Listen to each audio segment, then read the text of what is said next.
In other cases, our after-the-fact preferences are an artifact of or constructed by the nudge. Sometimes these two factors are combined, as savvy marketers are well aware. We are speaking here of endogenous preferences, and in particular of preferences that are endogenous to or a product of the relevant choice architecture.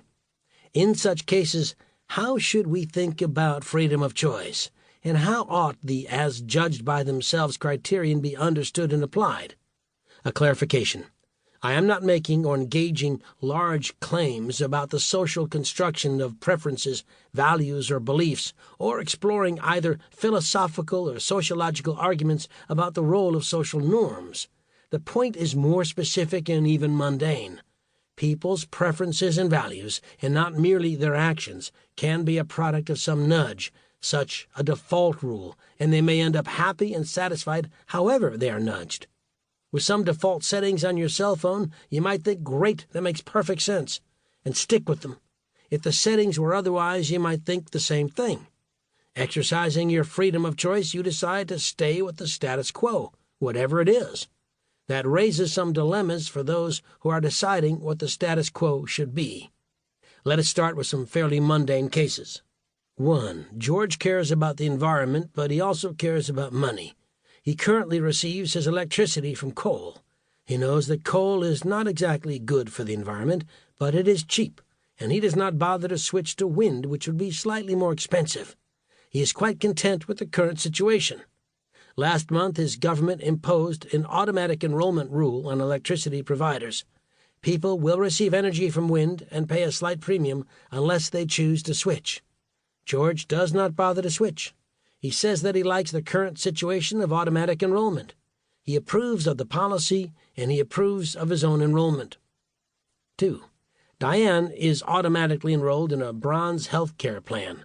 It is less expensive than silver and gold, but it is also less comprehensive in its coverage, and it has a higher deductible.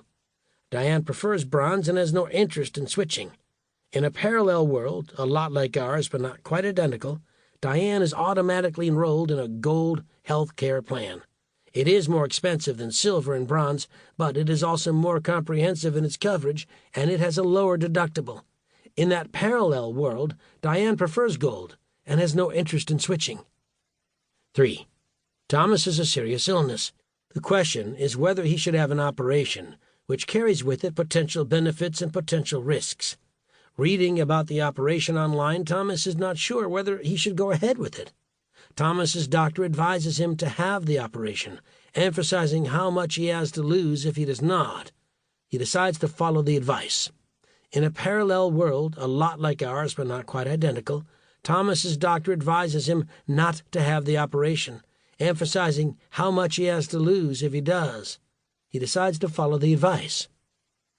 I have noted that science fiction writers like to speak of parallel worlds, showing that with a little twist or a small alteration, our families, our lives, our cities, our nations, our entire world might be very different. Again, from possession, after a fateful, heartbreaking encounter.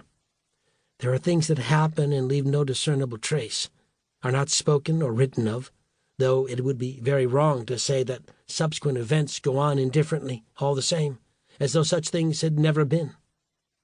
Parallel worlds are intriguing for many reasons, and the very idea is, I think, deep, because it highlights the omnipresence and the power of contingency.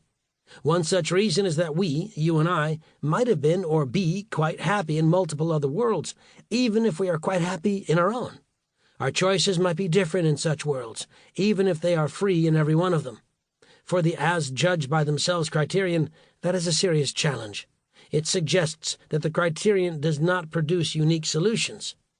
History is only run once, but nudges can be taken to create parallel worlds.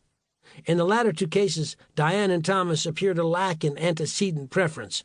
What they prefer is an artifact of the default rule, in the case of Diane, or the framing, in the case of Thomas.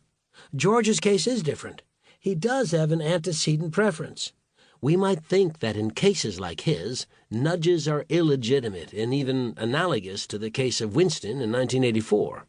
Perhaps we should establish a clear rule. If a nudge is inconsistent with the chooser's current preferences, it should not be adopted. But why?